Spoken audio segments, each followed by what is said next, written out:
Hello, and in this tutorial, isa sa pag-uusapan natin is about Pascal's Law and paano nga ba natin i-associate ang iba't ibang pressure forces na nag-exert sa isang body natin. So before that, bago natin yung pag-usapan, siguro kailangan muna nating malaman kung saan nga ba natin makukuha yung for pressure natin. So if we have a certain element or fluid element. Sa example, may fluid element tayo dyan. And itong fluid element na to has a certain area of delta A. Example, yung isang tank na matangkad na tank, may bato dun sa loob.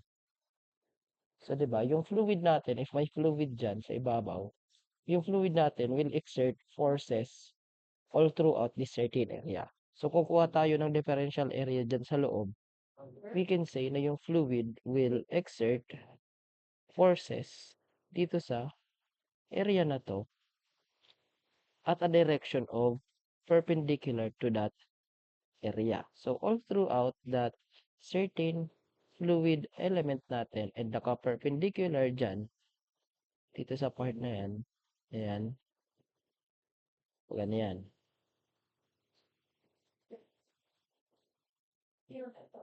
Kasi ito dito, kasi naka-perpendicular siya dun sa kaniyang area. And yung kada isang to na pressure force, i-consider natin siya as delta F.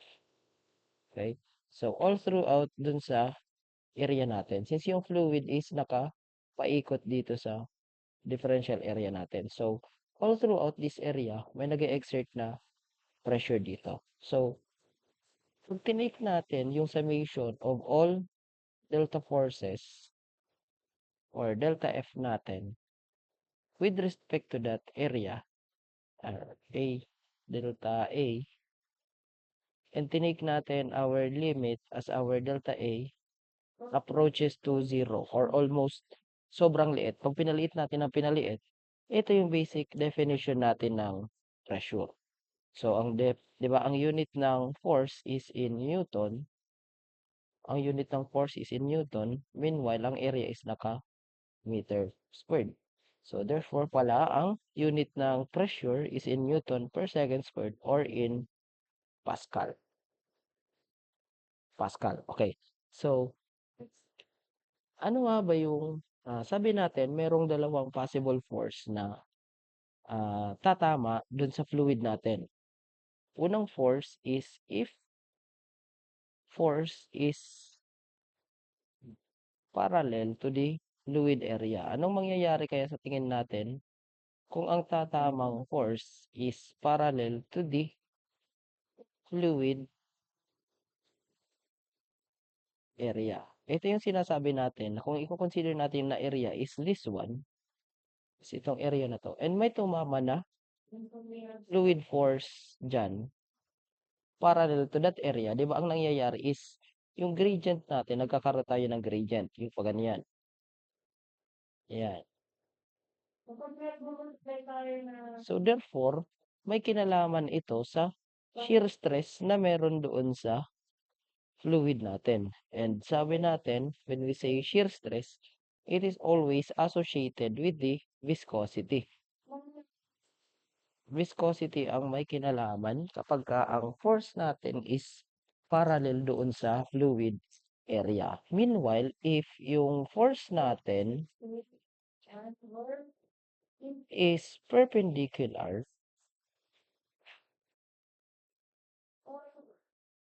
to the fluid area,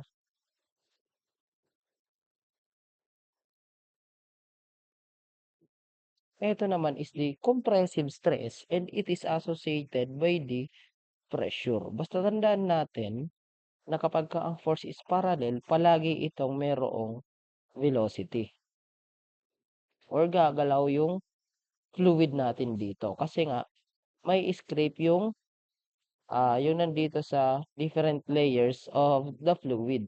Since ito, gagalaw ito papunta doon. So, kaya nagkakaroon ng flow.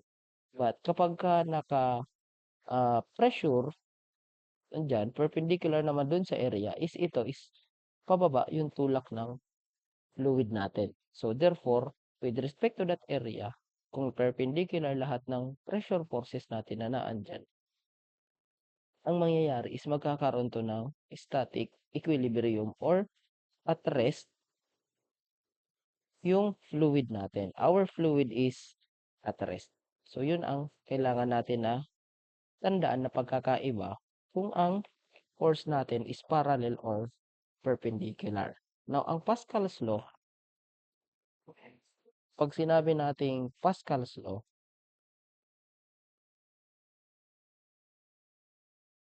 it states that the intensity of pressure at a point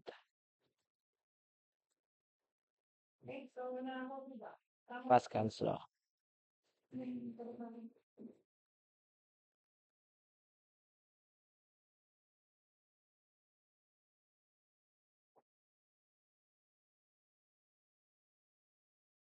states that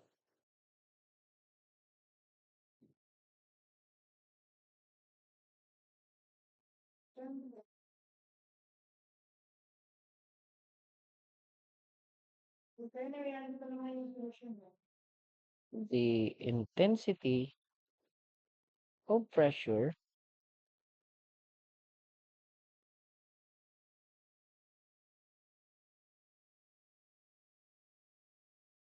at a point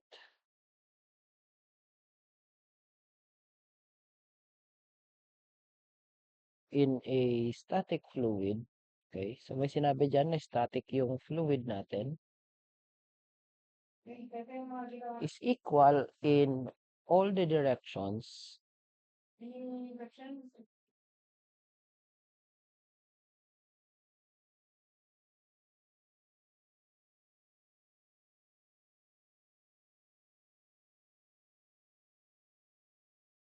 yung directions na X, Y, and Z directions.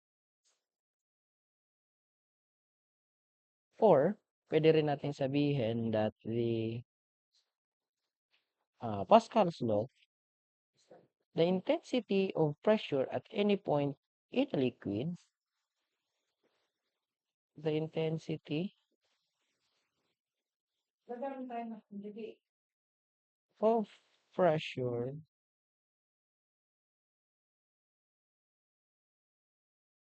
at any point in a liquid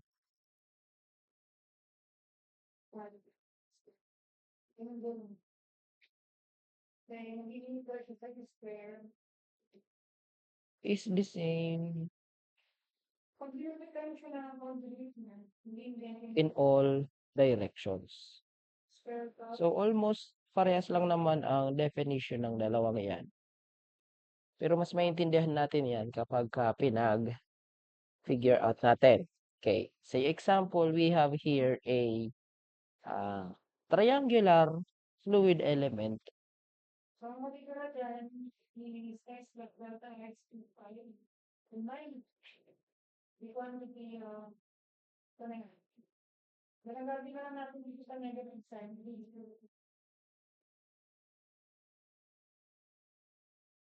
Ayan. Say example, we have there a triangular element. And yung element na to has sides, vertices na A, B, and C. Sabi natin kanina, yung pressure acts always perpendicular. Ayan. Yan yung isang pressure natin. Say example, this is P1. Perpendicular yan dyan. And ito naman is, say example, this is P2. And that is also perpendicular here. And yung isa is nandito. Yan. Say example, that is P3.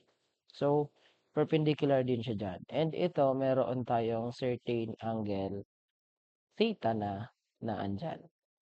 So, since ang pinag-uusapan natin dito is our fluid is at rest or at equilibrium, Kaya nga sinabi diyan that it states that the intensity of pressure at a point in a static fluid or kapag ka hindi gumagalaw yung fluid natin or at rest is equal in all the directions. So, kung kukunin muna natin, ito kasing P3 is we will resolve this into X and Y components, di ba? So, we need to resolve this into isang horizontal at isang vertical component. Usog natin. Wait.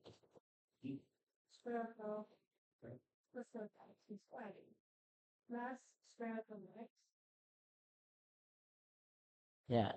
So, isang horizontal component at isang vertical component. If this is theta, syempre, this is also theta.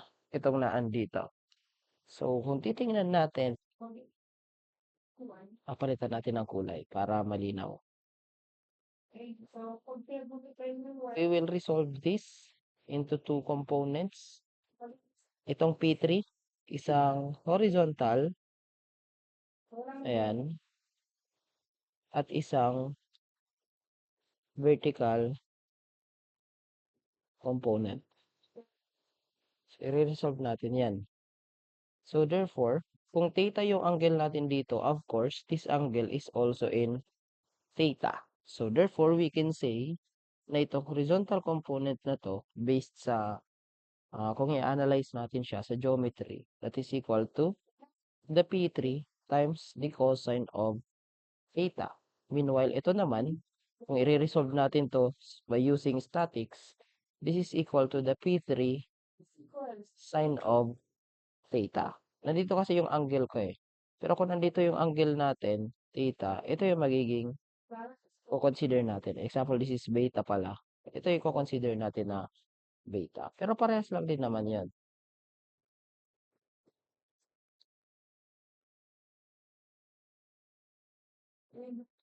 Okay.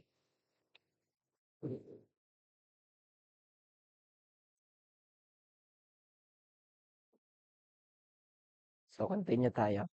So, kung kukunin natin yung summation of all the forces along X is equal to 0 since this is in static equilibrium, makikita natin na walang ibang horizontal dyan is yung P1, which is this one, times,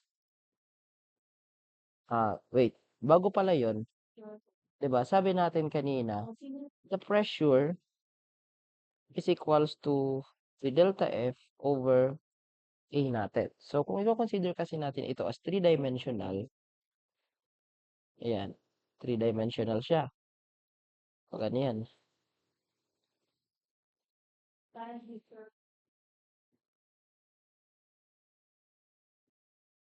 Ito naman, sa example, we use different color para makita nyo.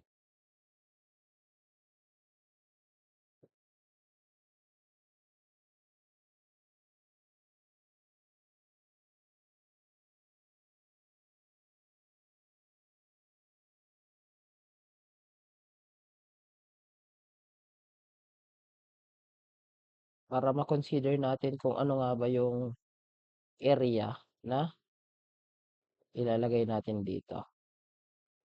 Okay, say example, we have here thickness. Ayan.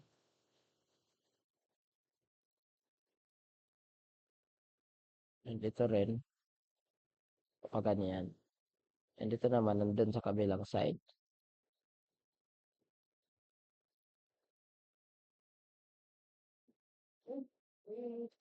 Pa ganon. Okay. So, kung titingnan nyo, itong P1, it will act on this surface area. Yung area na yan. And if we will consider lahat ng thickness natin is equal to 1, ito this is also 1, and ito this is also equal to 1. We can say na yung pressure F natin is equal to the, yung force F natin is equal to the pressure P times the area. Galing dito sa formula na to. So if we will add all the forces along the horizontal and we will equate it to 0 since naka-static siya or in equilibrium, titingnan natin walang ibang nag-a-act na force dyan is itong nandito sa P1 at saka itong force na nandito sa P3 cosine theta natin, which is the horizontal component ng P3 natin. So we will equate those two. Okay, so say example going to the right as positive. So therefore, we will consider P1 as positive. And itong P3, since going to the left siya, that is negative. Minus P3 cosine of theta. Oh, sorry. Naiwan ko na naman yung area natin na i-consider. So, di ba sa P1, ang i-consider natin na area is AB times 1. Kasi di ba rectangular ito eh. So, AB, ito yung AB natin times 1. So, yung rectangle, area na AB times 1 minus P3 cosine of theta. Meanwhile, ang i-consider naman natin na area dito is ito naman na area na to.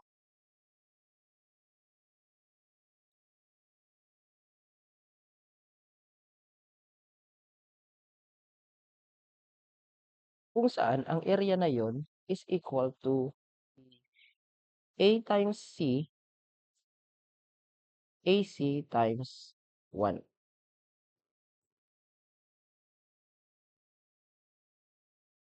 which is equal to 0. Ito wala naman tong horizontal components since this is vertical. So, hindi natin siya isasama. Okay. Now, looking back sa geometry, kung titingnan natin, based dito sa triangle, so di ba yung triangle na yan kanina? Okay, we have A, B, C, and nandito yung theta natin. We can say that cosine theta is equal to, di ba ang cosine is adjacent side, which is yung AB, over the hypotenuse side, which is yung AC natin. Itong nandito sa ilalim. And we can say na yung AB natin is equals to AC cosine of theta. So, bakit ko pinag-derive ang formula na to? Kasi kung titingnan natin, we have here AC cosine of theta, which is equivalent dun sa AB. So, pwede natin yung mapalitan.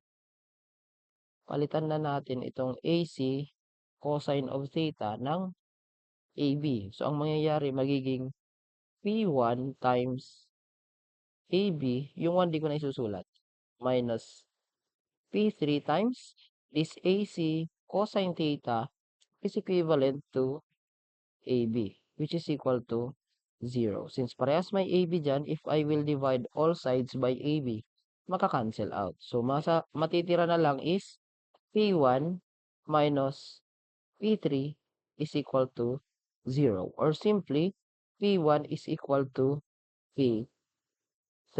Ito yung sinasabi ni Pascal na yung intensity of pressure at any point in a static fluid is equal sa lahat ng direction. Kaya nga yung P1 natin is equal to P3 na naandito.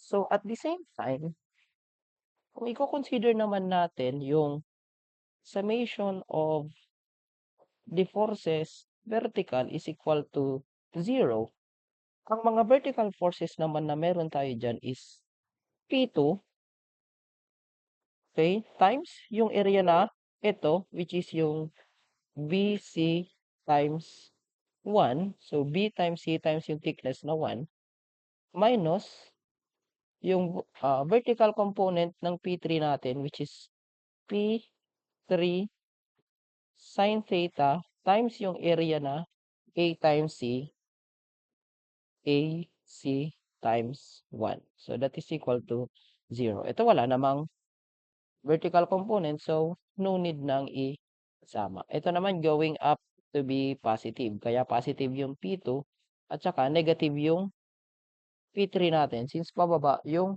direction ng element na to, ng force na naandito sa part na yan. Okay? So, therefore, ang mangyayari, magiging P2 times BC minus P3 sin theta times AC is equal to 0. So, balik tayo dito sa triangle na to. So, from the triangle, di ba alam natin na sin theta naman is equal to the opposite, which is ito yung opposite, yung BC over the hypotenuse, which is AC. So, therefore, we can say that BC is equals to AC sine of theta. AC sine of theta. So, papansinin nyo, ito na naman yan, pwede natin yung palitan ng BC. So, ang mayayari magiging P2, sorry, P2 times BC minus, ito naman is P3 times BC is equal to 0. So, cancelin ulit natin yung BC. May iwan. P2 is equals to P3. And from here, kung titingnan natin, since P1 is equals to P3, galing dito, and P2 is equals to P3, galing naman dito, we can say that P1 is also equal to P2. Or, all of the forces na meron tayo doon sa ating element or dun sa fluid natin is equal in all the direction, regardless of the direction. So, ito yung mga formulas na gagamitin natin. Okay, we will use these formulas sa mga sample problems natin. Okay, so kung titingnan natin itong nandito sa image natin, if we have the force F1 and yung area nito is mas maliit, so, di ba yung pressure na ma-exert dito is yung force F1 divided by the A1. And since meron tayo ditong fluid, and we can say na fluid is practically incompressible, so kung yung area 2 natin is 10 times larger than area 1, by using yung Pascal's principle na P1 is equals to T2, we can say na yung force natin dito is 10 times of the original force na ine-exert natin dito. Since mas lalaki ng 10 times yung area natin as compared to the other side. So, parang ganun yung nangyayari sa Pascal's law. Basta tatandaan lang natin yung Pascal's law or principle na yung pressure in all the direction dun sa element na ina-exert ng fluid natin is equal with respect to its area. Kumbaga yung pressure dito is equal to the pressure dito. Nababago na lang yan dun sa force na ine-exert. Kaya nga kung papansin niyo yung mga hydraulic jack ng mga sasakyan, nalilift yung sasakyan kahit sabihin na sobrang liit lang nung hydraulic jack. So kasi gumagamit yun ng Pascal's principle. Sige, solve tayo ng examples para mas makita natin. So let's try answering this example number 1. So we have here a hydraulic press has a ram of 30 centimeter diameter and a plunger of 4.5 cm diameter. Find the weight lifted by the hydraulic press when the force applied at the plunger is 500 Newton. So meron daw tayong hydraulic press at saka yung ram niya or yung dun sa side na pang lift has a area of 30. And yung plunger, area na pati, has a diameter of 30 cm. And yung plunger daw niya is 4.5 cm lang yung diameter. No, para mas ma-visualize natin, mas madali ito kung i-drawing natin. Okay, so consider, nandito yung ram nyo. Ayan. Gawin na lang natin ganito. Say example, yung ram nyo is here. Yan, ganyan. And ito yung sa kabilang side yung inyong plunger. Ay,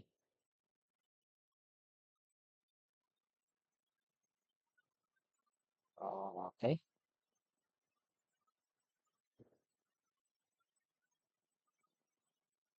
Ayan, yung fluid nyo nandito sa loob. So kung ito yung plunger, yung plunger nyo, yung diameter daw nito is 4.5 cm. Yan. Meanwhile, its diameter, yusin natin. Diameter daw nito is 4.5 cm. Meanwhile, yung kanyang diameter, ipalitan natin ang kulay.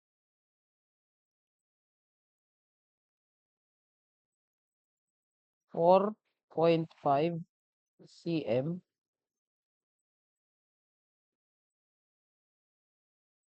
And ito naman is 30 centimeter ang diameter. Okay. So, if a force of 500 Newton is applied to the plunger, a force F of 500, okay? So, dito pala sa plunger, merong force F na 500 Newtons na pinag-exert pababa. So, F is 500 Newtons. Ilan daw yung, di ba, pag kinompress natin yung fluid na naandito, so ang tendency, bababa yung mga fluid dito, tatakas papunta doon. So, therefore, merong upward force na tutulak nung ram natin na naandito. Yan, tutulak yung ram na ito. Ito yung ram, sa kabila yung plunger. Itutulak pataas. Therefore, ang tinatanong, ilan yung force na naandyan sa ram? So, by using Pascal's principle na yung pressure on the ram is equal sa pressure on the plunger. Ito yung ram. Yung pressure dito is equal sa pressure ng plunger. Ito yung plunger. Ito yung ram. We can say na yung pressure nito na F over A is equals to the F over A ng other side. Or, kumbaga, the force on the ram divided by the area of the ram is equal to the force dun sa plunger over dun sa area ng plunger. Okay? Since this is circular, since diameter yan, diameter ang binigay, ang gamitin natin na formula, yung area natin for circle. So, therefore, if we have FR na hinahanap, kasi di ba ito yung FR, ito FP to eh, force on the plunger, all over pi over 4 times we have diameter ng ram. 'Di ba? Ito yung diameter ng ram which is 30 cm squared. That is equal to the force ng plunger which is 500 Newton all over pi over 4 times 4.5 cm quantity squared. So, by unit analysis, maalis dyan yung cm. And itong pi over 4, since parehas naman may pi over 4, alisin ko na. And itong 30 squared, i-cross multiply ko sa kabila para maiwan na lang is yung FR natin. Therefore, FR is equals to 500 times 30 squared all over 4.5 squared. This is in Newton, since Newton ang unit ng force natin. So, by using our calculator, we have 500 times 30 squared all over 4.5, this is squared, equals. So, we have 22,222.22 Newton. So, F R or yung force natin sa ram,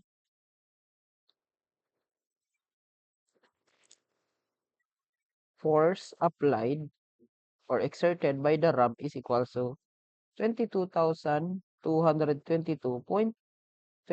newtons or 22.2 kilo newtons. Kasi di-divide lang natin yan by 1,000 to make it kilo newtons. Ay, ba't naging trapezoid? Okay, so bali ito yung ating final answer. Okay. Okay, another example.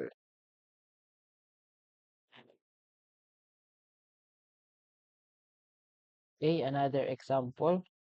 So an engineering student wants to build a hydraulic pump to lift a 1,815 Newton crate. The pump will have two pistons connected via a fluid chamber. The student calculates that a force of 442 Newton will be exerted on the small piston, which will have an area of 50.2 square centimeter. So what must be the area of the large piston B? What must be the area of the large piston B to exert the desired force? Okay, so yung isang engineering student daw is gusto niyang mag-create ng hydraulic piston or hydraulic pump in which kapag doon daw sa maliit na piston, ayan, we have a cylinder. Yung dalawang cylinder is connected by a fluid chamber. So may fluid chamber tayo. Okay. Parang ganito yan. Ayan, nandito yung maliit na piston. Tapos, nandito naman sa kabilang side yung malaking piston. Ito yung fluid chamber natin. Okay? So, kung ito yung maliit na piston, yan. Yan yung maliit. And dito daw is, nag-apply or merong i-exert na force which is equivalent to 442 newtons. So, yun yung force dun sa, say example, F1. Meanwhile, dito sa malaking piston, yung nakalculate ng student daw dito is need natin ng force F2 na 1,815 newtons. Yun dun daw sa maliit na piston, meron tong area na 50.2 cm squared. This is already area 1. Meanwhile, ang pinapahanap sa atin is yung area 2. So, hahanapin natin yung area 2 since hindi natin alam kung ano. So, ang solution natin dyan, by using Pascal's principle na P1 is equals to P2. So, F1 over A1 is equals to F2 over A2. So, substituting the values, we have F1 na 442 Newton all over area 1 na 50.2 cm squared. So, that is equal to the force 2 which is 1,815 Newton all over A2 na hinahanap. So, gaya nung ginawa ko kanina, cross-multiplying A2 doon, so ito dito. Meanwhile, itong 442 at A2, pagpapalitin ko ng pwesto. So, ang mangyayari, magiging A2 is now equal to 1,815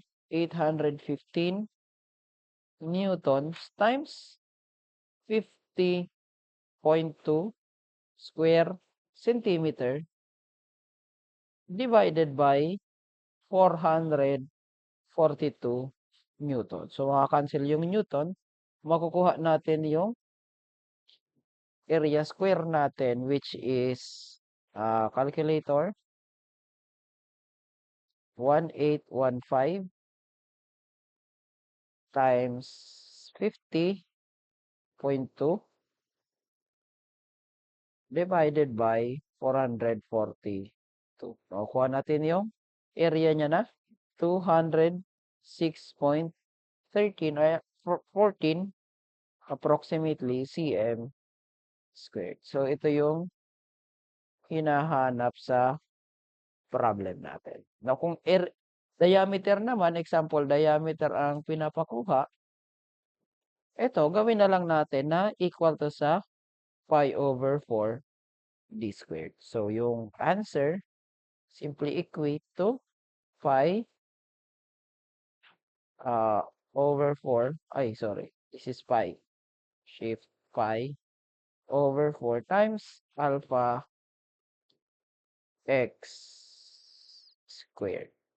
Then, shift solve,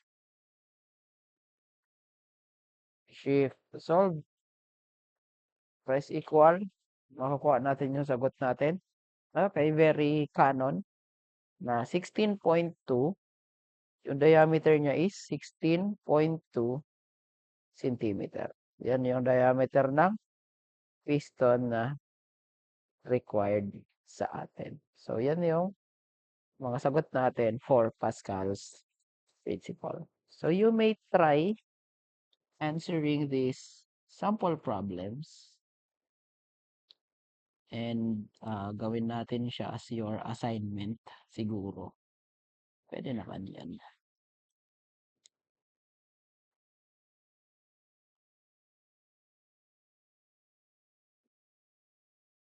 Okay, 1. This is 1. Basta pag nakaganyan, square yan. Hindi kasi naano dito sa note. Yung square.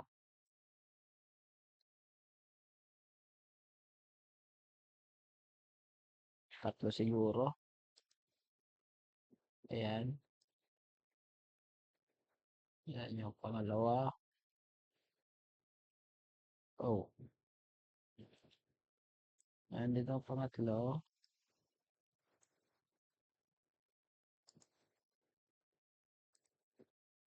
Eto.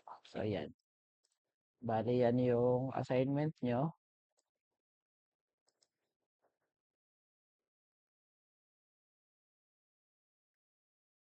And that will be submitted on our next face-to-face classes. Okay, so thank you for listening to this tutorial.